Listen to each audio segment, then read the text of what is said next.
Good morning, सुप्रभात, केम छो, सलाम। उम्मीद आप सब लोग बेहतर होंगे, अपना ध्यान रख रहे होंगे। आपको पता है आज जो है मतलब मैं ये बोलूँगा कि आज बड़ा इम्पॉर्टेंट डे है हम सब के लिए, क्योंकि आज हमारे बायोमेंटर्स के कमांड सेंटर का ऑफिशियल इनॉग्रेशन है। आपको पता है इस ऑफिशियल इनॉग्रेशन के लिए हमने कोई मंत्री, कोई अफसर, कोई बहुत बड़ा आदमी जिसको लोग कहते हैं बड़ा आदमी, वो कोई नहीं बुलाया हमने, ठीक है। हमारे कमांड सेंटर का इनॉग्रेशन कौन करेगा? वो लोग करेंगे जो ग्लेडिएटर बैच 1 जो है, जिसके जिसके जो कमांडोज हैं उनके जो पेरेंट्स वहाँ आएंगे। उनमें से कोई एक पेरेंट, मुझे नहीं मालूम है कि वो कौन है, वो टीम पर्ची निकालेगी और जिनका भी नाम आएगा वो सेंटर को इनॉग्रेट करेंगे। मतलब मुझे लगता है कि ये जो जहाँ तक बायोमेंटर्स पहुँचा है ना, उसे पहुँचाने में मतलब मेरा मेरा खुद का योगदान मैं मानता हूँ 10%। कितना मानता हूँ? 10%। मेरी टीम का योगदान मानता हूँ मैं 10%। तो 20% हम लोग हो गए। 80% से अधिक योगदान जो है बच्चों का है और उनके पेरेंट्स का है। मतलब जहाँ पर भी हम लोग पहुँचे हैं ना, वहाँ पहुँचने में याद रखो बेटा, क्या होता है कि एक पेड़ चाहे कितना बड़ा हो जाए, कितना बड़ा बन जाए, यदि वो अपनी जड़ों को भूलेगा ना, तो धड़ से वो नीचे गिर पड़ेगा। मेरा मानना है कि हमें सबसे अधिक सम्मान करना चाहिए अपनी जड़ों का, रूट का, जहाँ से हम आए हैं, ठीक है, जहाँ से हमने शुरुआत की थी, वो दिन कभी नहीं भूलना चाहिए। हर वो व्यक्ति जो बायोमेंटर्स की शुरुआत से साथ में जुड़ा हुआ है, वो व्यक्ति हमारे लिए बहुत मूल्यवान है और वही वो लोग हैं जिन्होंने बायोमेंटर्स को बायोमेंटर्स बनाया। आज बायोमेंटर्स का कमांड सेंटर जो है मतलब बहुत मतलब मैं आपसे बोलूँ कि मैंने जो कैलकुलेट किया था उससे वो तकरीबन दुगना एक्सपेंसिव हो गया, वो दुगना महंगा हो गया, ठीक है। मुझे और उसके पीछे बड़े कारण है, अभी हाल ही में पिछले 2-3-4 साल में आप देखो महंगाई बहुत बढ़ गई है ना। हर चीज़ की कॉस्ट बड़ी बढ़ गई है और प्रोजेक्ट को थोड़ा डिले भी होना पड़ा, क्योंकि फाइनेंशियल जो भी प्रॉफिट था वो थोड़ा थोड़ा उसमें लगाया गया, ठीक है। ऐसे करके जो है वो सेंटर को खड़ा किया गया ताकि हम लोगों पर कोई लाइबिलिटी कोई ना रहे। खैर, जैसा भी था वो भगवान ने, ईश्वर ने जो है वो विजडम दिया, भगवान ने साथ दिया, सब कुछ ठीक होता चला गया। फाइनली वो कमांड सेंटर रेडी हो गया, उसमें सब कुछ हो गया, सारा काम, ठीक है ना। मतलब अब बस क्लासेस लगने का बैठे। आज ग्लेडिएटर बैच 1 की जो जो कमांडोज हैं, उनके पेरेंट्स, वो सब लोग जो है वो इनॉग्रेशन में, कई लोग हैं जो 11th को रिपोर्ट कर रहे हैं, वो आज सेंटर पे पहुंचेंगे 11 बजे। 11 तारीख है आज, 11th ऑफ मई में को 11 बजे के आसपास वहाँ पहुँचेंगे और फिर सेंटर को हम लोग इनॉग्रेट करेंगे, ठीक है ना। मतलब ये है कि एक ऑफिशियल इनॉग्रेशन होगा आज और ये करेंगे कोई पेरेंट, ठीक है। क्योंकि मेरे लिए यदि मैं आपसे बोलूँ ना, तो जो बच्चे वहाँ से बाहर से कल मेरे पास जो कुछ पेरेंट मिलने आए, अम्बाला से लेके आए अपने बच्चे बेटे को, वो, ठीक है ना। एक बच्चा आया जो है उड़ीसा से बच्चा आया, ठीक है। मतलब बहुत दूर दूर से पेरेंट आ रहे। जम्मू से एक पेरेंट अपनी बेटी को लेके आए, जम्मू से लेके आए अपनी बेटी को पढ़ाने के लिए, ठीक है ना। एक बच्चा जो है वो जयपुर से आया, एक बच्चा कोटा से आया, ठीक है। अब लोग कहते हैं कोटा में इतनी कोचिंग है, लेकिन कोटा से बच्चा जो है वो भोपाल आया, ठीक है। मतलब ऐसा है कि ये एक भरोसा जो डेवलप हुआ है ना, जिस देखो कोचिंग की कोई कमी नहीं है देश के अंदर। यदि देखोगे तो आप नीट के क्लासेस की कोई कमी नहीं है। कोटा अकेले में गली गली में क्लासेस हैं, दिल्ली में क्लासेस हैं, पटना में क्लासेस हैं, कहीं कोई कमी नहीं है, ठीक है। इसका मतलब ये है कि ये जो है दिल का जो तार था, कनेक्शन था, उसके चलते बच्चे यहाँ पे आ रहे हैं। और इसके चलते ही बायोमेंटर्स की जिम्मेदारी कई गुना बढ़ जाती है कि हर बच्चे के को जब दिल जुड़े होते हैं ना, वहाँ पर आपको हमेशा बहुत संभल के काम करना होता है, अच्छे से काम करना होता है। मैंने अपनी पूरी टीम को बोला कि हर बच्चा जिसके अंदर जो भी आपको लगता है कोई वीकनेस है, उस पर काम करना है अपने को। एवरी सिंगल हर बच्चे की एक सेपरेट फाइल होना चाहिए, उसकी प्रोग्रेस को ट्रैक करना है आपको। इसलिए हमने बहुत अनलिमिटेड नंबर में बच्चे नहीं लिए हमने, इसलिए हमने लिमिटेड नंबर में बच्चे लिए, क्योंकि हमारे लिए पूरा बेस्ट सेलेक्ट करवाना इंपॉर्टेंट है। कितना हम सफल होते हैं उसमें ये हमें नहीं मालूम, लेकिन हम कोशिश पूरी कर रहे हैं कि पूरा का पूरा बैच जो है वो सिलेक्ट हो। ये बड़ी इंपॉर्टेंट चीज़ है, ठीक है। तो खैर, तो मेरा मानना ये है कि बायोमेंटर्स जो है वो एक नए युग में प्रवेश कर रहा है। अब कई बच्चों ने बोला सर क्या बहुत सारे ऑफलाइन सेंटर खोलेंगे आप, क्या करें? अभी फ़िलहाल तो बेटा ऐसा कोई इरादा नहीं है हमारा, क्योंकि देखो जिन लोगों ने जल्दी जल्दी बहुत सारे ऑफलाइन सेंटर खोले हैं ना, उनके पास करोड़ों अरबों रुपए का फंडिंग है। मतलब करोड़ों, मतलब छोटा मोटा अमाउंट नहीं है, 100 200 500 800 करोड़, इतना फंडिंग है। उनको कोई चिंता नहीं की, वो कहीं भी कितने भी सेंटर लॉस में चला सकते हैं, कितने भी सेंटर खोल सकते हैं। पर हम जैसे लोग तो जो है वो 100 रुपये का यदि कमाएंगे, 100 रुपये में से खर्चा निकालेंगे, खर्चा निकाल के जो प्रॉफिट है उसमें से जो गरीब बच्चे, जो जिन बच्चों को जो फीस नहीं भर पाते उनकी फ़ीस भरेंगे थ्रू अवर एनजीओ, उसको डोनेट करेंगे, वहाँ से फ़ीस निकलेगी, फिर बचे हुए पैसे को हम री इन्वेस्ट करेंगे हम, ठीक है। मतलब ये इंस्टीट्यूट जो है वो बेसिकली समझ लीजिए बच्चों के लिए, बच्चों के द्वारा, वो समझ लीजिए आप, ठीक है ना। मतलब इसमें हम लोग अपने आप को ट्रस्टी मानते हैं, मालिक कभी नहीं मानते। हम ट्रस्टी मानते हैं कि हम लोगों को ईश्वर ने जो ब्लेसिंग्स दिया ना, तो हम उसको मैनेज कर सकें हाथ जोड़कर, और बाकी सब बच्चों के लिए जो बेहतर से बेहतर कर सकें। जैसे कल जब मेरे कई परिचितों ने जब देखा क्लासरूम, तो उन्होंने बोला कि इतना हाईटेक क्लासरूम जो है भोपाल में कहीं नहीं है, इतना हाईटेक क्लासरूम उन्होंने कोटा में कहीं नहीं देखा, जिसमें जो है वो एकदम एडवांस लेवल फैसिलिटीज़ है क्लासरूम के अंदर, ठीक है ना। चाहे वो एयर कंडीशनिंग से लेके की बात हो, चाहे वो डिस्प्ले की बात हो, चाहे पैनल बोर्ड, जो भी हो, सबसे बेस्ट जो हो सकता था इंडिया के अंदर पॉसिबल, वो किया गया।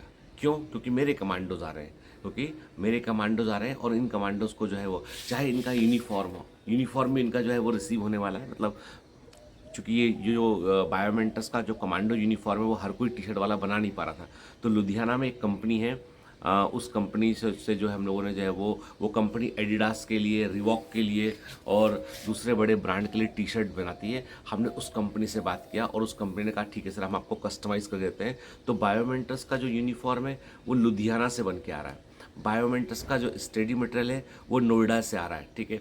बायोमेंटस का जो बैग है मुंबई से आया हुआ है। तो मतलब लोकल वेंडर कोई नहीं, सब बाहर के वेंडर जो बड़े बड़े अच्छे क्वालिटी जो प्रोवाइड कर सकते हैं उनसे काम किया। मतलब हर छोटी चीज़ में ध्यान रखा गया उसका, ठीक है। तो मेरा मानना ये है कि जब इरादे नेक होते हैं ना, तो दिल एक होते हैं, ठीक है। जब इरादे नेक होते हैं ना, तो कई दिल भी एक होते हैं। मैंने देखा कि जैसे इंदौर से वो टेक्निकल टीम आई जिन्होंने पूरा हमारा सिस्टम इंस्टॉल किया।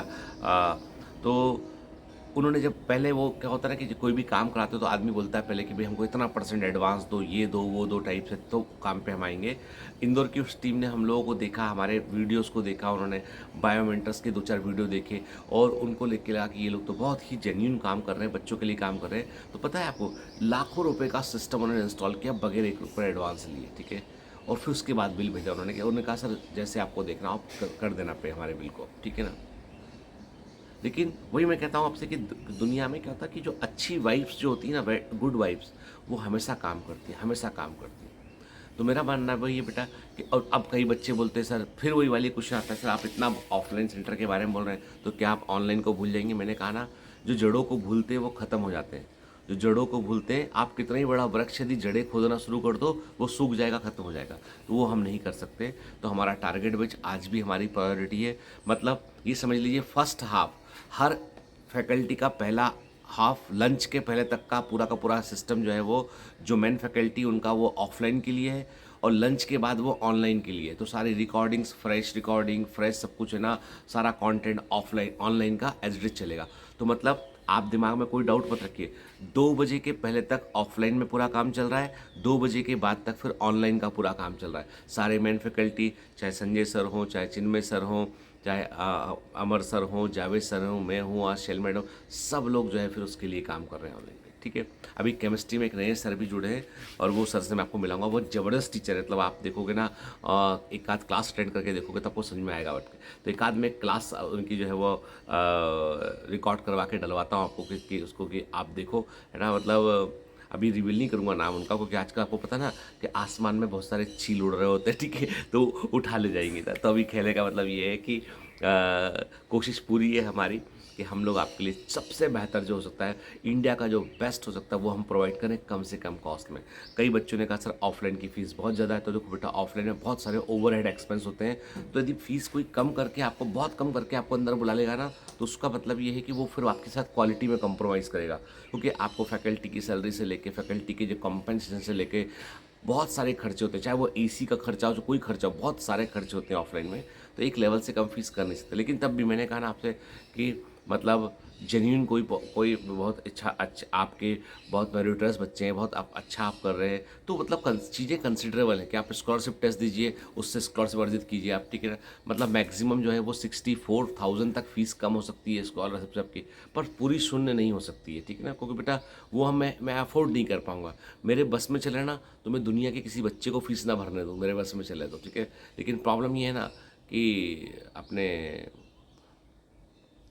प्राइम मिनिस्टर साहब बैठे हैं, बोलेंगे भैया टैक्स भरो, ठीक है। अपने मंत्री लोग बैठे बोले टैक्स भरो, ठीक है, ये तुम कर रहे हो उसका टैक्स भरो। दुनिया में कोई भी चीज़ है। अब इलेक्ट्रिसिटी ऐसे, हम लोग भले एजुकेशन का काम करें, पर इलेक्ट्रिसिटी का रेट है कमर्शियल रेट। कमर्शियल मतलब बहुत 14-15 रुपये यूनिट, बहुत महंगा रेट आता है इसका, ठीक है। हर चीज़ का जो रेट है ना वो एकदम अलग ही लेवल पे है। उनको लगता है कि पता नहीं आप क्या कर रहे हो, कितना। मैं कभी वो देखने की कोशिश नहीं करते कितने सारे लोगों के लिए रोजगार जनरेट हो रहा है, कितने सारे लोग एजुकेट हो रहे हैं, करियर बना रहे हैं अपना। उनको लगता है कि बस ये पैसा कमा रहे हैं, जबकि सच्चाई ये नहीं। सच्चाई ये है कि आप जो भी आप काम कर रहे हैं ना, उसका जो सरप्लस आता है उसको आप री इन्वेस्ट कर रहे हैं समाज के लिए, सोसाइटी के लिए। तो माइंडसेट का बहुत बड़ा फ़र्क है एक्चुअली।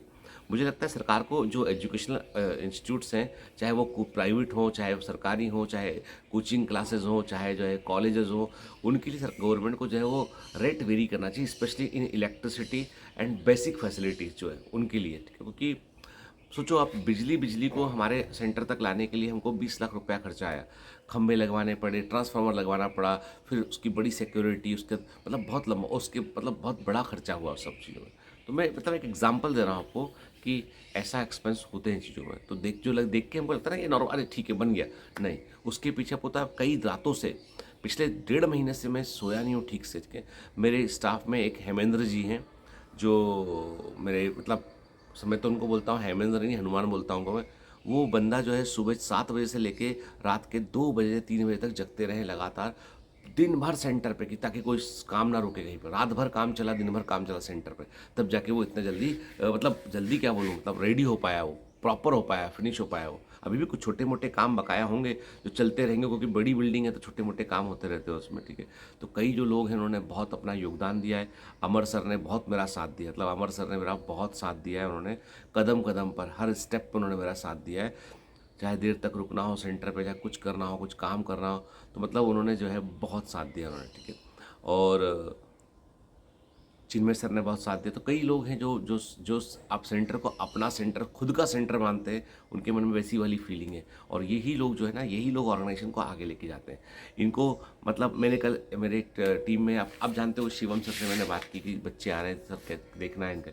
सर हम लोग तैयार हैं, एक सिंगल बच्चे को हम लोग जो है वो हेल्प करेंगे। पूरा बैच सेलेक्ट होना चाहिए सर। हर आदमी के दिमाग में बात डाल दी मैंने, पूरा बैच सेलेक्ट होना चाहिए, पूरा बैच, नॉट से एक बच्चा छूटना नहीं चाहिए, पूरा बैच।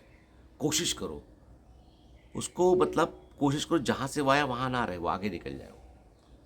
अब बाकी ईश्वर की मर्जी है, हम प्रयास कर सकते हैं अपने मन से पूरा। लेकिन मैं वही कहता हूँ आपसे कि कोशिशें करोगे ना बेटा तो कहीं पहुँचोगे ज़रूर आप, ठीक है। चलिए, have a great day head, all the best. और ईश्वर से दुआ कीजिएगा, भगवान से प्रार्थना कीजिएगा कि जो है सब बेहतर रहे। जो बच्चे आ रहे हैं ऑनलाइन में ऑफलाइन में, वो सब तरक्की करें, सिलेक्ट हो बेटा, क्योंकि हमारा कंपटीशन आपस में नहीं है उन लाखों बच्चों से जो नीट के लिए बैठ रहे हैं अभी, है ना। और ये सब कुछ पॉसिबल बेटा सिर्फ आप लोग कारण हो पाया। थैंक यू बेटा, बाय बाय।